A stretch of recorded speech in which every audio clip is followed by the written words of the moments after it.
watan ya lal watan ya lal watan, hubbul watan minal iman, wala takun minal ilman, inhadu ahlal watan. Assalamualaikum warahmatullahi wabarakatuh.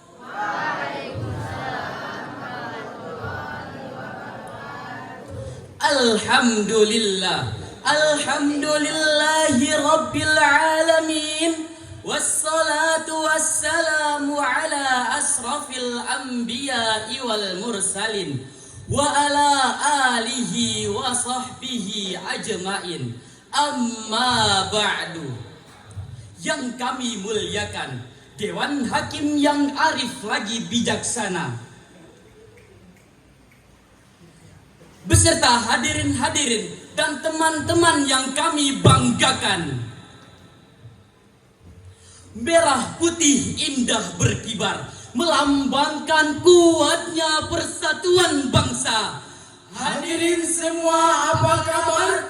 Apakah sehat? Alhamdulillah. Hadirin rahimakumullah, kita sungguh bersyukur dan bangga Indonesia berhasil eksis sebagai bangsa yang damai Di tengah keanekaragaman budaya dan agama yang tiada tandingannya di dunia. Tetapi tantangan merawat kedamaian bangsa kini semakin berat, sebab pada era teknologi informasi, jutaan konten ujaran kebencian yang mengarah kepada konflik kini diakses oleh semua lapisan masyarakat. Penelitian Monash University menghasilkan penemuannya adanya 180.000 konten ujaran kebencian di media sosial. Oleh karena itu hadirin, pada kesempatan yang penuh barokah ini, izinkan kami untuk menyampaikan syarahan Al-Quran yang berjudul Etika berteknologi dalam konsep Al-Quran. dalam rujukan firman Allah dalam surah Al-Hujurat ayat 6 sebagai berikut. A'udzu billahi minasy syaithanir rajim.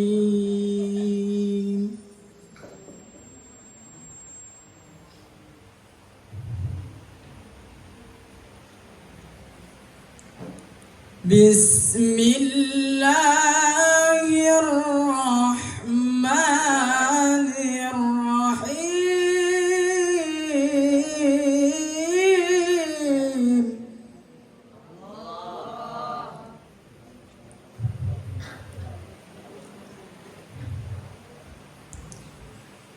Ya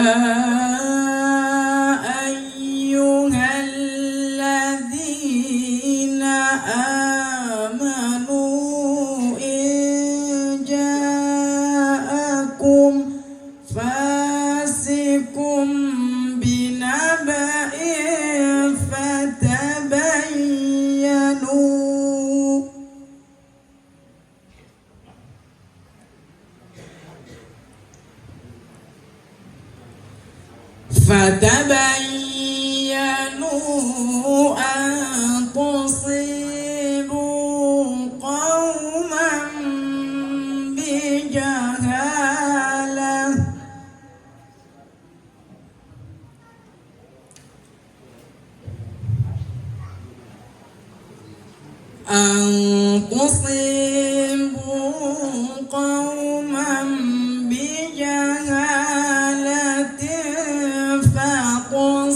فتصبحوا على ما فعلتم نادمين.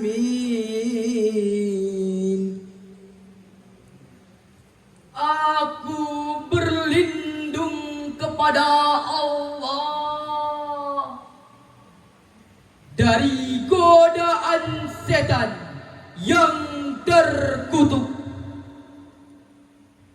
dengan menyebut nama Allah yang Maha Pengasih lagi Maha Penyayang. Wahai orang-orang yang beriman, jika seseorang yang fasik datang kepadamu dengan membawa suatu berita, maka telitilah atas kebenarannya,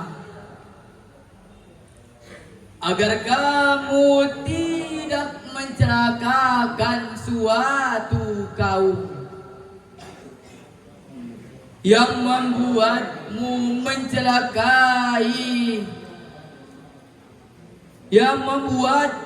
menyesali atas perbuatanmu itu. Dewan Hakim yang kami muliakan, Profesor Dr. Muhammad Quraisihab dalam kitab Tafsirnya Al-Misbah jilid 12 halaman 587 sampai dengan halaman 590 menjelaskan bahwa lafaz al-naba yang berarti berita yang penting, sedangkan lafaz al-khabara yang berarti kabar secara umum, baik penting maupun tidak.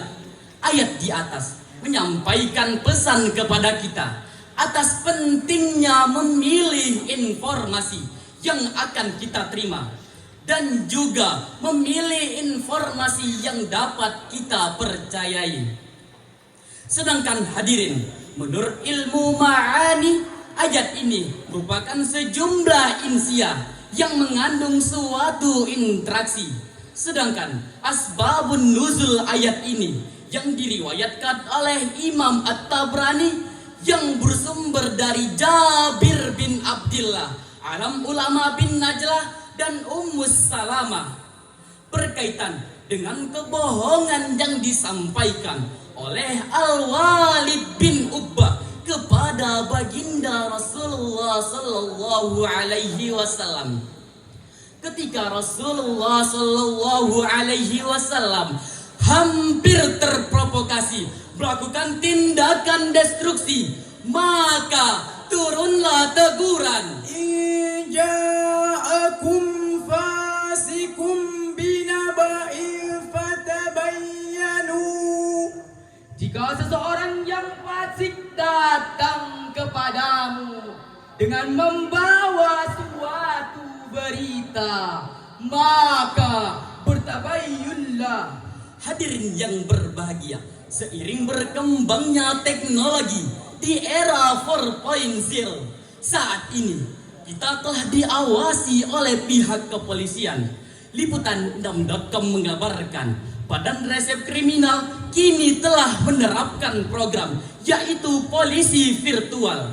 Hal ini bertujuan untuk memantau unggahan orang-orang yang melanggar undang-undang informasi seperti berita hoaks dan ujaran kebencian. Sedangkan yang kita lihat, angka pengangguran yang semakin melambung, jutaan kebencian yang semakin menyinggung, bahkan hadirin, berita hoaks semakin hari semakin tak terhitung.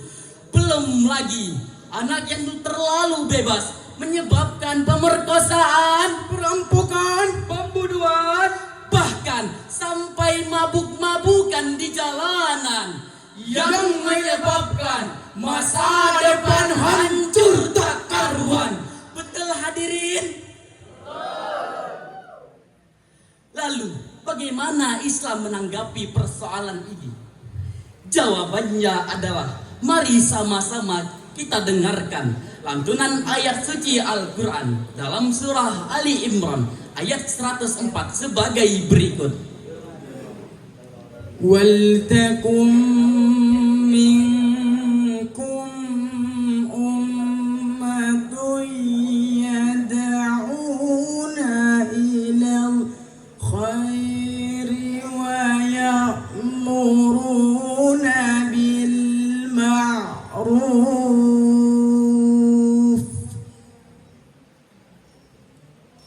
Dan hendaklah antara kamu segolongan umat yang menyeru kepada kebaikan dan menyeru kepada yang ma'ruf dan mencegah hal yang mungkar, maka merekalah orang-orang yang beruntung. Hadirin rahimakumullah. Oleh karena itu, kita sebagai bangsa Indonesia yang merdeka sama-sama menjauhi dari sifat kemungkaran. Oleh karena itu hadirin, kami sampai di sini saja yang dapat kami sampaikan. Jikalau ada kata-kata kami yang salah, kami mohon maaf kepada hadirin dan Dewan Duri. Memohon ampun kepada Allah Subhanahu wa ta'ala. Lianna kullu bani Adam al-khair wa khairu khatta'ina at-tawabun. Pak Topik menjahit kopiah. Kopiah dijahit, jarumnya patah. Wabillahi taufik wal hidayah wa ridha wal inayah. Wassalamualaikum warahmatullahi